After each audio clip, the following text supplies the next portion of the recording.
코로나19라는 어려운 상황 가운데에서도 지금 이 순간까지 우리 귀한 친구들 늘 은혜로 채워주시고 지켜주신 하나님의 사랑에 감사드립니다.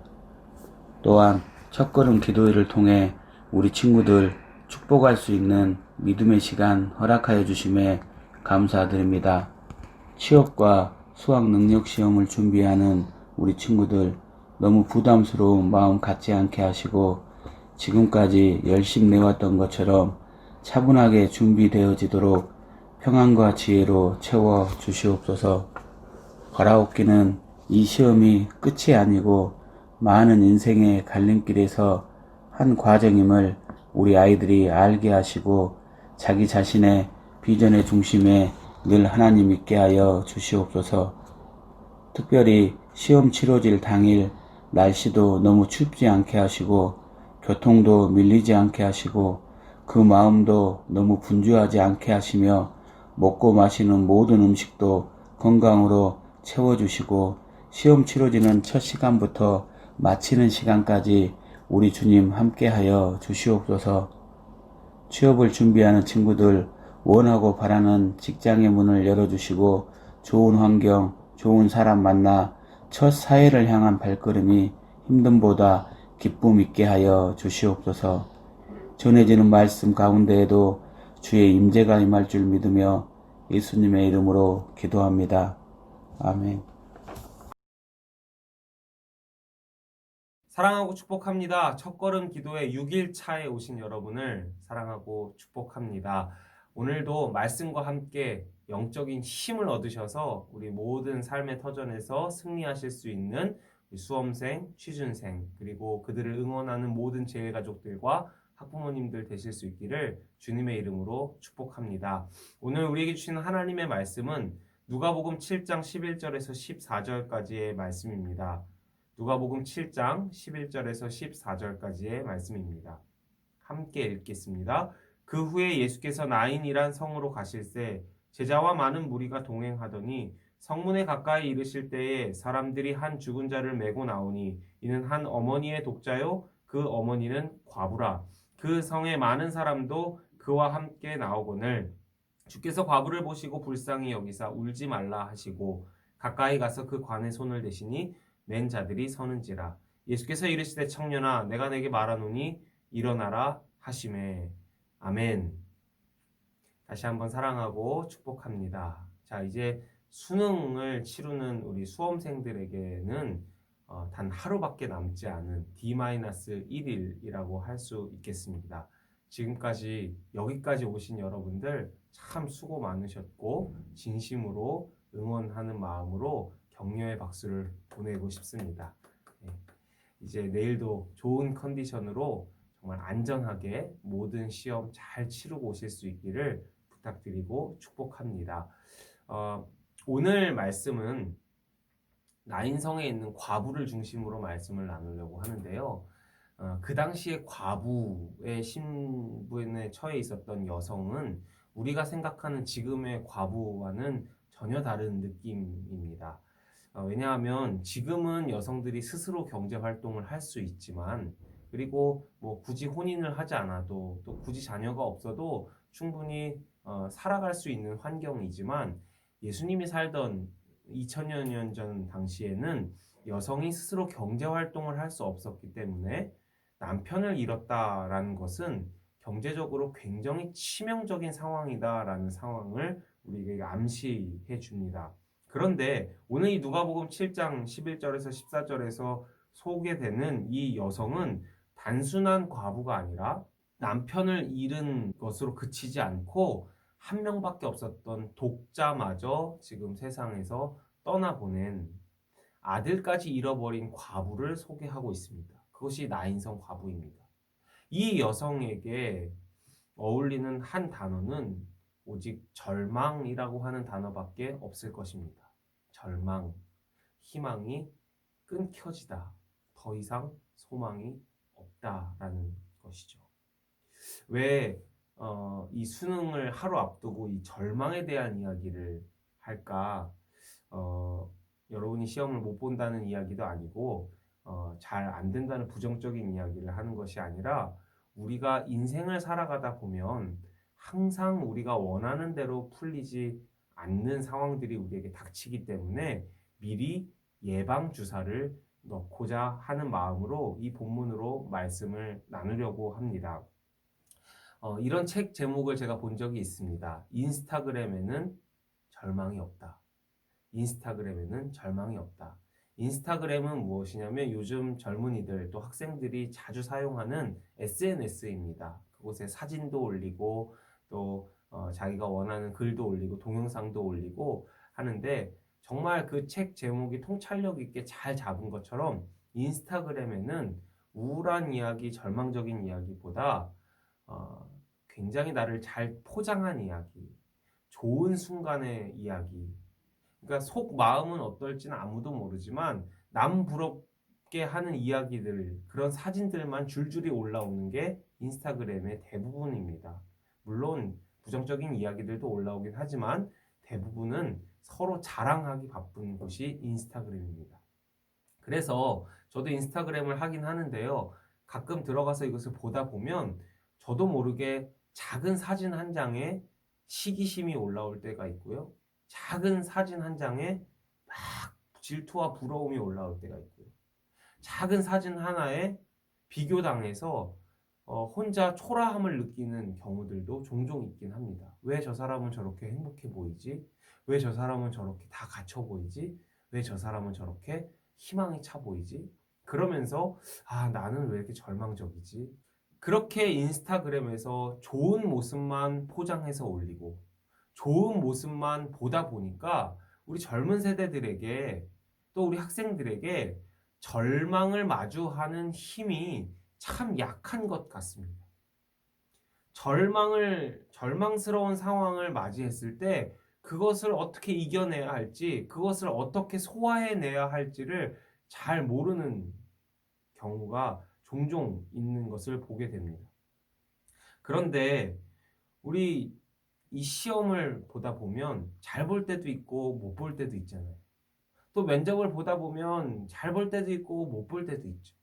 시험과 면접뿐만이 아닙니다. 인생을 살다 보면 잘 될 때도 있지만 이렇게 나인성 과부와 같이 모든 소망이 끊어지는 것 같은 순간을 경험하기도 합니다. 그럴 때에 오늘 제가 예방주사를 먼저 놓자고 했죠. 어떤 예방주사를 놓냐? 우리에게는 예수님이 계시다라는 사실을 믿는 믿음이 필요합니다. 그것이 무엇보다 중요한 예방주사입니다. 예수님이 어떤 분이시길래 그 절망의 상황에서 그것을 뚫고 나갈 힘을 주시는가?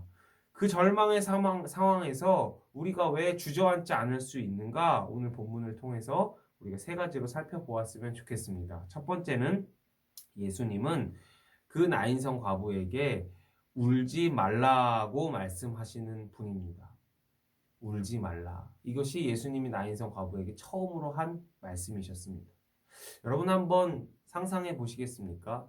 저도 이제 목사여서 장례식장에 제일 먼저 달려가서 위로 예배를 하고 또 장례 일정을 조율하고 있는 역할을 늘 감당하게 되는데요. 제가 장례식장에 가서 우리 성도님이든 또 성도님이 아니시든 그 상을 당하신 유가족들을 만났을 때 저는 한 번도 울지 마세요라고 해본 적이 없습니다. 여러분, 제가 만약에 거기서 울지 마세요, 왜 우십니까? 라고 하면 그 유가족 분들이 어떻게 생각하시겠습니까? 아, 저 젊은 목사가, 아니 어쩌면 어린 목사가 뭘 안다고 여기서 울지 말라고 할까? 그렇게 생각하지 않으시겠습니까? 여러분, 울지 말라는 것, 죽음의 순간에, 절망의 순간에 울지 말라고 할 수 있는 사람은 아무도 없습니다. 그런데 예수님은 지금 아주 대범하게 그 절망에 처해 있는 여인에게 울지 말라고 말씀하십니다. 왜 그러실까요? 책임져 주실 수 있기 때문에 그렇습니다. 제가 그 죽음의 슬픔을 감당하고 있는 유가족들에게 울지 말라라고 할 수 없는 이유는 저는 그것을 책임질 수 없습니다. 생사화복을 저는 책임질 수 있는 존재가 아닙니다. 그러나 우리가 믿는 예수님은 생사화복을 책임져 주실 수 있는 분이기에 아주 극심한 절망의 상황에도 우리에게 울지 말라라고 말씀해 주실 수 있는 분이십니다. 사랑하는 여러분, 울지 말라고 말씀하시는 예수님, 우리의 인생을, 우리의 절망까지도 책임져 주실 수 있는 예수님을 믿으시고 절망의 순간에 딛고 일어나실 수 있는 힘이 솟아나기를 주님의 이름으로 축복합니다. 두 번째는 예수님은 어떤 분이신가? 14절에 보니까 이렇게 되어 있습니다. 같이 읽어보겠습니다. 가까이 가서 그 관에 손을 대시니 맨 자들이 서는지라. 가까이 가서 그 관에 무엇을 하셨습니까? 손을 대셨습니다. 손을 대셨습니다. 관에 손을 대는 게 무슨 큰일인가요? 싶지만 그 당시에 유대 사회에서는 시체는 부정한 것이기에 절대로 만질 수 없는 규범 같은 것이 있었습니다. 그리고 그렇기 때문에 그 시체가 담겨있는 관도 부정하다 여겨져서 아무도 만지지 않았습니다. 그런데 예수님은 그 관에 손을 대셨습니다. 규범을 깨신 것입니다. 왜요? 이 역시 마찬가지로 책임져 주실 수 있기 때문에 그렇습니다. 아니, 더 나아가 관에 손을 대었다는 것은 가장 절망스러운 순간을 유일하게 만지실 수 있는 분, 가장 부정한 곳까지 유일하게 만지시는 분, 그리고 그분의 손이 닿기만 하면 그 모든 절망이 소망으로 바뀌고 죽음이 생명으로 바뀌고 눈물과 슬픔이 기쁨과 춤추는 것으로 바꾸실 수 있는 유일한 분이라는 것을 오늘 말씀이 증언해 주고 계신 것입니다. 사랑하는 여러분, 어떠한 순간에도 예수님이 우리의 삶 가운데 찾아오셔서 손을 대실 수만 있다면 그것은 복음입니다. 할렐루야. 그런데 내가 가장 실패한 자리, 내가 가장 절망에 빠진 자리에서 주님이 손을 대실 수 있다면 그것은 더더욱 할렐루야 할 수 있는 일입니다. 그 사실을 기억하시면서 그 예수님을 의지하시고 그 예수님이 우리의 예방주사가 될 수 있는 오늘이 되기를 주님의 이름으로 축복합니다. 마지막 세 번째는 그 청년에게 이렇게 말씀하시죠. 청년아, 내가 너에게 말하노니 일어나라. 내가 내게 말하노니 일어나라. 생사화복을 주관하실 수 있는 유일하신 주님이 명령하실 때 그 죽었던 영혼이 살아나는 것을 경험하게 됩니다. 주님은 부활의 능력을 갖고 계십니다. 부활의 능력을 갖고 계십니다. 그래서 예수 믿는 자들에게 고난은 종착역이 아니라 통과하는 곳입니다. 참 안타까운 것은 수능을 보고 나서 조금만 내가 원하던 대로 결과가 안 나왔을 때 투신하고 목숨을 끊는 안타까운 사건이 매해 일어나는 것을 볼 때마다 참 안타까움을 느낍니다. 그 중에는 종종 교회를 다녔던 학생들도 있는 것으로 알고 있습니다. 그때마다 수능 전에 이 이야기를 꼭 해줄 걸이라는 마음이 제게 늘 있었습니다. 그리스도인에게 고난은, 그리스도인에게 실패는 종착역이 아닙니다. 우리에게는 죽음까지도 종착역이 아닙니다. 왜? 주님에게는 부활의 능력이 있고 그 주님을 믿는 주님의 자녀들에게 부활은 우리의 것이기 때문에 그렇습니다. 여러분, 다시 한번 강조합니다. 주님이 우리의 삶을 책임져 주시고 우리의 삶의 가장 부정적인 것까지, 절망스러운 것까지 손을 대어주시는 분이시고, 또 그분의 손길이 닿기만 하면 모든 것이 회복될 수 있는 부활의 능력을 가지고 우리를 붙들어주고 계신다고 오늘 말씀이 우리에게 전해주고 계십니다. 사랑하는 여러분, 예수님으로 인해 그 우리의 삶을 책임져 주시고 부정한 것을 바꿔주실 부활의 능력을 갖고 계신 예수님으로 인해 예방주사 맞으시고 걱정 근심 내려놓으시고 이제 결과에 대한 부담감도 내려놓으시고 시험장으로 또 우리가 준비하는 그 인생의 격전지로 나아가실 수 있기를 주님의 이름으로 축복합니다. 그 예수님이 있기에 우리는 승리할 수 있습니다. 그 예수님이 있기에 어떠한 고난도 종착역이 될 수 없습니다. 이 사실을 믿으시면서 끝까지 나아가실 수 있기를 주님의 이름으로 부탁드리고 축복합니다. 자, 이제 한 가지 중요한 광고 드리고 또 같이 기도했으면 좋겠는데요. 내일은 수능 당일 기도회가 있습니다. 사실 수능 당일 기도회는 우리 교회에 중보기도 해주시는 분들과 또 학부모님들이 함께 모여서 똑같이 언어 영역 시간에는 언어 영역에 대한 기도를, 또 수리 영역 시간에는 수리 영역에 대한 기도를 뭐 이렇게 같이 수험생들이 시험 보는 기간 내내 하루 종일 교회에 모여서 기도하는 시간을 가졌었는데, 지금 코로나 상황으로 인해서 함께 모일 수 없기 때문에 온라인으로 대신 하려고 합니다. 하루 종일 유튜브를 틀어놓기는 생각보다 쉽지 않을 거라 생각해서 내일은 첫걸음 기도회가 저녁에 없고 아침 8시 반에 수능 당일 기도회의 모습으로 찾아뵙는다는 것 기억해 주셨으면 좋겠습니다. 이제 기도하고 여러분 자유롭게 기도하셨으면 좋겠습니다. 또 2명의 자녀들을 위해서 같이 기도해 주시면 좋겠습니다. 제가 마무리 기도하겠습니다. 하나님, 우리의 인생이 원하던 대로 풀리든 그렇지 않든 어떤 상황 가운데서도 우리가 믿는 예수님은 우리의 죽음까지도 책임져 주실 수 있는 분이라는 사실을 기억하게 하시니 감사합니다. 또 가장 부정한 곳까지 손을 대실 수 있는 분이시고, 손을 닿기만 한다면 그 모든 절망이 소망으로, 슬픔이 기쁨으로, 죽음이 생명으로 바뀔 수 있다는 사실도 기억하게 하시니 감사합니다. 주님만이 부활의 능력을 갖고 계시고 그 주님을 믿으면 우리의 삶도 부활할 줄 믿습니다. 이것을 기억하면서 모든 결과에 대한 부담감을 내려놓고 주님만 신뢰하며 나아갈 수 있는 우리 모든 수험생들과 취준생들, 또 그들의 부모님들, 또 모든 제일가족들 다 되게 하여 주시옵소서. 감사드리며 예수님의 이름으로 기도드렸습니다. 아멘. 이제 2명의 자녀들을 위해서 기도해 주시고 함께 기도하며 나아가겠습니다. 2021년 세상으로 첫걸음을 내딛는 친구들의 기도 제목을 공유해드리니 함께 기도해 주시기 바랍니다. 차진우 학생의 기도 제목입니다. 첫째, 두려워하지 말고 떨지 말고 잘 준비하게 하시옵소서. 둘째, 원하는 대학에 갈 수 있도록 최선을 다하게 하시옵소서. 셋째, 믿음의 자녀로 성장하게 하시옵소서. 차진우 학생과 차진우 학생의 기도 제목을 위해 기도해 주시기 바랍니다.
기도하신 곳에서 주님을 바라보며 살아가는 자 되게 하시옵소서. 둘째, 항상 감사하며 매일의 자리를 살아가게 하시옵소서. 셋째, 하나님께 예배드리기를 기뻐하는 자 되게 하시옵소서. 최유선 학생과 최유선 학생의 기도 제목을 위해 함께 기도하시겠습니다.